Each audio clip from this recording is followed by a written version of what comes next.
Dans cette vidéo, nous allons vous montrer comment réaliser le pantalon Suzanne. Suzanne est un pantalon à la taille haute et aux jambes amples. Un basique facile à porter, que ce soit avec des talons ou des baskets. Plusieurs options vous sont proposées sur le patron, avec ou sans poche plaquée sur le devant et sur le dos, avec ou sans nervure sur les devants, avec ou sans pattes décoratives au niveau de la taille, et enfin en longueur long ou 7/8e. Notre pantalon Suzanne va de la taille 34 à la taille 52. Si vous avez des ajustements à faire, nous vous avons préparé une petite vidéo pour vous montrer les ajustements de base à réaliser sur votre patron. N'hésitez pas à la visionner, vous retrouverez le lien pour accéder à cette vidéo sur le livret de Suzanne. Alors une précision, avant d'épingler votre devant sur le tissu, vous avez l'option avec ou sans nervure. Si vous avez choisi de faire l'option sans nervure, vous allez devoir superposer les deux lignes ensemble pour effacer en fait cette nervure.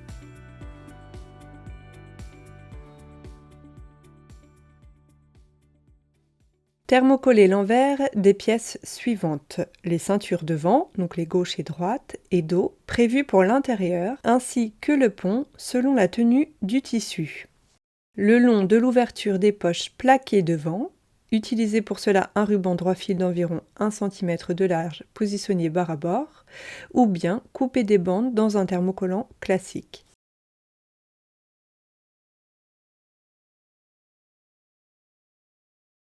Sur le devant gauche, donc au porté, vous allez retirer 1 cm le long du milieu devant.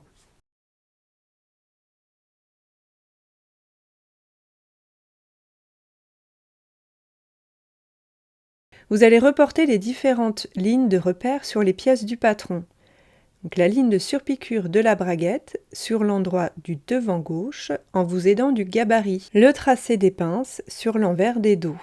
Le tracé des poches sur l'endroit des pièces devant et dos si vous avez choisi ces options. Notre conseil, pour reporter vos repères, utilisez de préférence une craie tailleur ou réalisez quelques points de bâti avec un fil contrasté. Vous pouvez aussi utiliser un stylo friction.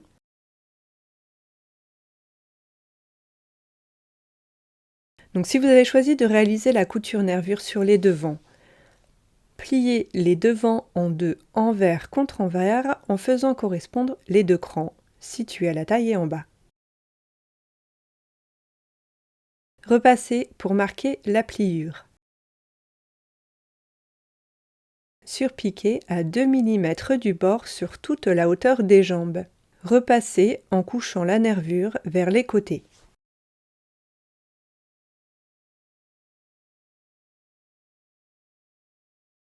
Si vous avez choisi de coudre les poches plaquées sur les devants, prenez vos poches et surjetez le contour à l'exception de la taille et du côté. Marquez au fer un repli de 1 cm sur les côtés que vous venez de surjeter.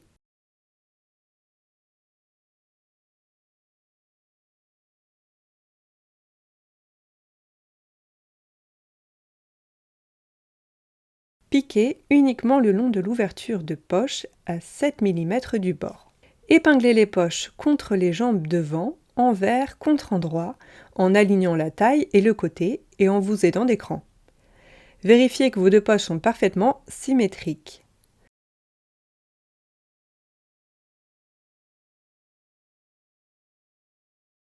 Piquez à 2 mm des bords comportant un repli de 1 cm pour maintenir la poche. En option, vous pouvez réaliser une seconde surpiqûre à 5 mm de la première.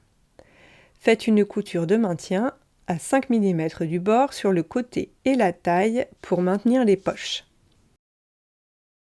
Vous allez maintenant faire les pinces dos. Prenez vos dos et pliez les jambes en deux exactement au milieu des pinces, endroit contre endroit. Les deux lignes de pinces doivent parfaitement se superposer.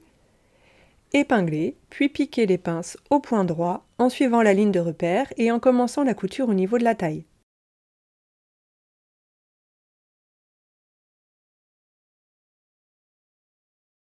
Ne faites pas de point d'arrêt à la pointe de votre pince, mais continuez à coudre quelques points dans le vide.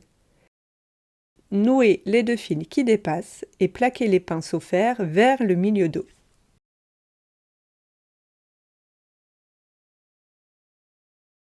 Si vous avez choisi de coudre les poches plaquées sur les dos, prenez les poches et surjetez le contour. Marquez au fer un repli de 1 cm sur les deux côtés et le bas, envers contre envers. Faites ensuite un repli de 2 cm sur le haut de la poche. Piquez à 1,5 cm du bord pour le maintenir en place. Épinglez chaque poche contre les dos, envers contre endroit, en vous aidant des repères tracés précédemment. Vérifiez que les deux poches sont parfaitement symétriques, puis piquez le tour en effectuant une première couture à 2 mm du bord, puis une autre à 5 mm de la première. Prenez les deux jambes dos et épinglez-les endroit contre endroit, par la fourche. Piquez, puis réalisez une seconde couture dans la précédente. Cela renforcera cette partie fortement sollicitée. Surfilez les deux marges de couture ensemble et couchez-les au fer vers la droite au porté. Sur la jambe devant droite, surfilez le décoché, puis les fourches des pièces devant. Épinglez les deux jambes devant par la fourche.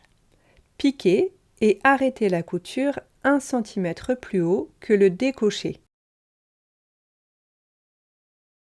Vous pouvez, comme pour la fourche dos, réaliser une seconde couture pour renforcer cette partie fortement sollicitée.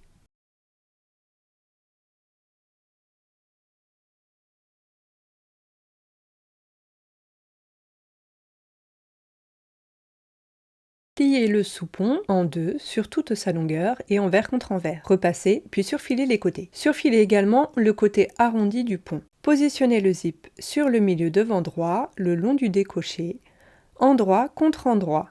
L'arrêt métallique sur le haut du zip doit être placé à 1,5 cm du bord de la taille. Épinglez et faites une couture de maintien à environ 0,5 cm du bord. Utilisez pour cela un pied presseur adapté.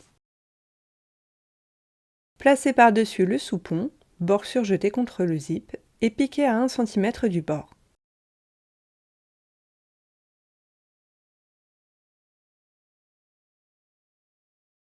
Lorsque vous rencontrez le curseur, laissez votre aiguille plantée dans le tissu, relevez le pied presseur, déplacez le curseur et rabaissez le pied presseur de façon à continuer votre couture.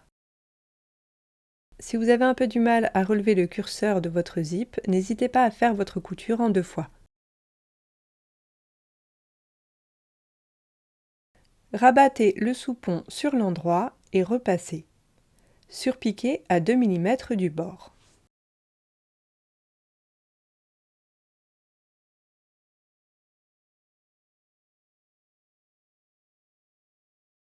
Épinglez le pont sur le devant gauche, le long de la zone non cousue, au-dessus de la fourche, endroit contre endroit.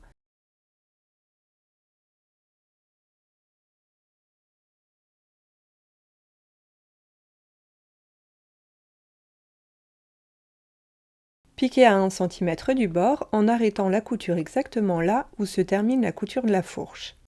Repassez les marges de couture vers le pont, repassez et sous-piquez les 3 épaisseurs ensemble à 2 mm de la couture d'assemblage. Fermez le zip et superposez le pont sur le sous-pont en faisant chevaucher les deux éléments sur 0,5 cm sur toute la hauteur de la braguette.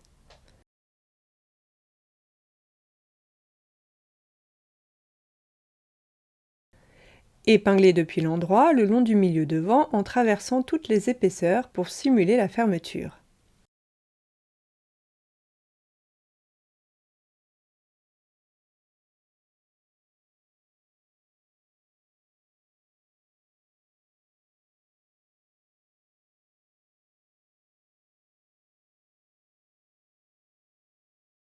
Retournez le devant sur l'envers, écartez le sous-pont pour laisser apparaître le zip posé contre le pont. Épinglez le long du ruban encore libre du zip. Piquez les deux épaisseurs ensemble. Attention de ne pas prendre le devant, en effectuant une première couture à 2 mm du bord, puis une autre à 5 mm de la première pour que le zip soit solidement cousu.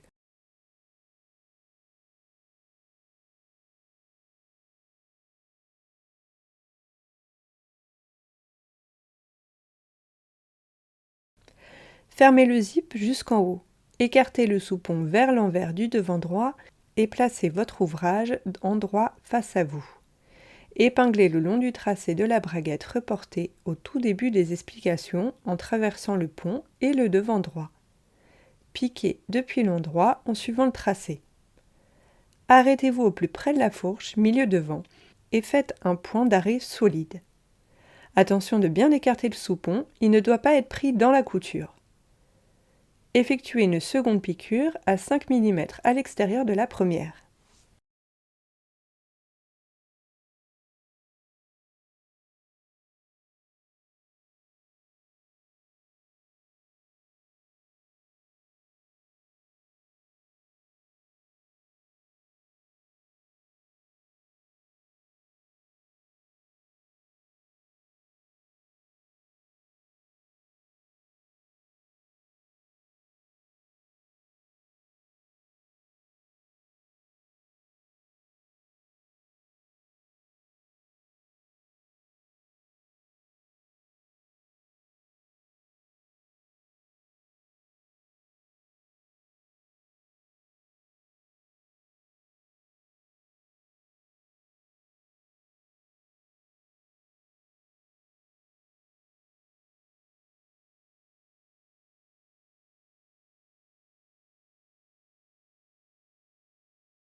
Replacez le soupon dans sa position définitive.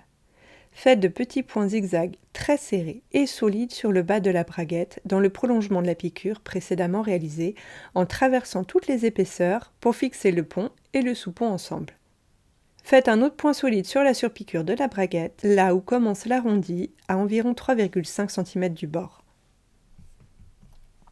Pour bien maintenir le zip au niveau de la fourche, vous pouvez faire un point de renfort au bas de la braguette, comme sur le schéma.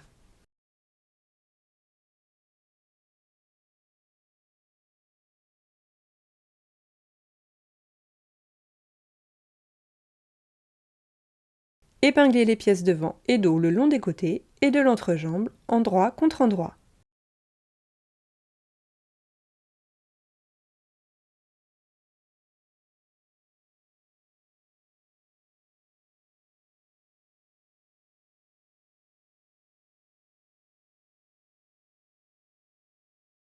Faites correspondre les coutures des fourches au niveau de l'entrejambe et les différents crans. Piquez, surfilez et couchez les marges de couture vers le dos.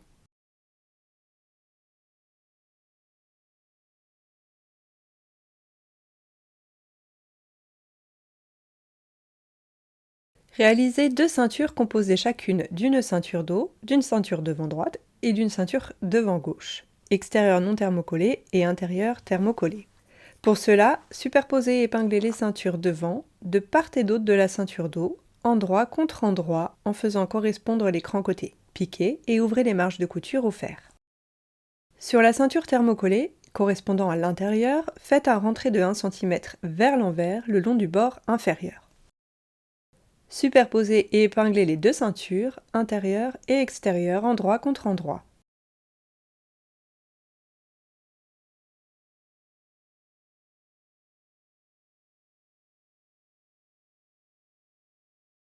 Piquez les petits côtés et le long de la taille.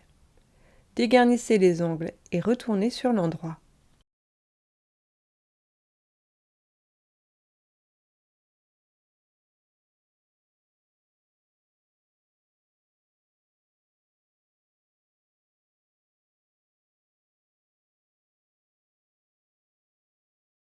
Repassez les marges de couture vers la ceinture thermocollée. Vous allez sous-piquer à 2 mm du bord le long de la couture d'assemblage en prenant les 3 épaisseurs de tissu, commençant et en vous arrêtant à 4 cm du bord. Vous ne pourrez pas aller de toute façon beaucoup plus loin car vous allez être gêné par les angles.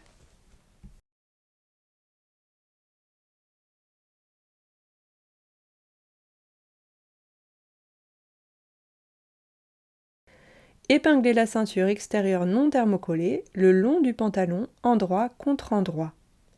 Faites correspondre les coutures des côtés et le milieu dos avec la fourche dos.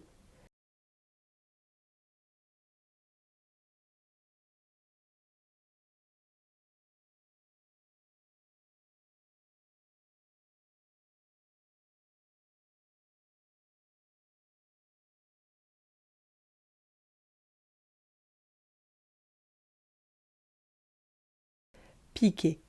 Couchez les marges de couture vers la ceinture. Rabattez la ceinture intérieure contre l'envers.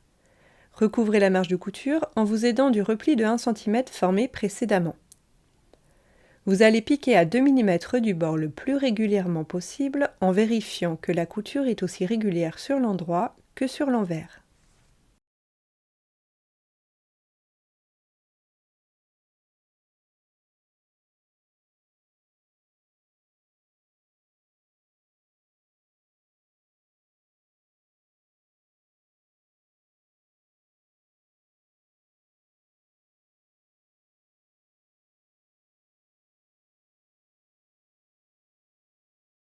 Si vous avez choisi de réaliser les pattes décoratives, prenez les 4 pattes et superposez-les 2 par 2, endroit contre endroit. Piquez le contour en laissant le petit côté ouvert. Dégarnissez les marges de couture au niveau des angles et retournez sur l'endroit, repassez proprement.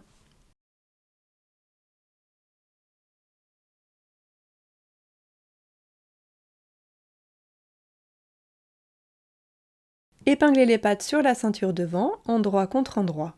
Le bord non cousu à 3 cm des côtés. Piquez à 0,5 cm pour les maintenir.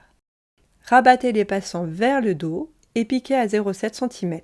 La marge de couture est ainsi emprisonnée.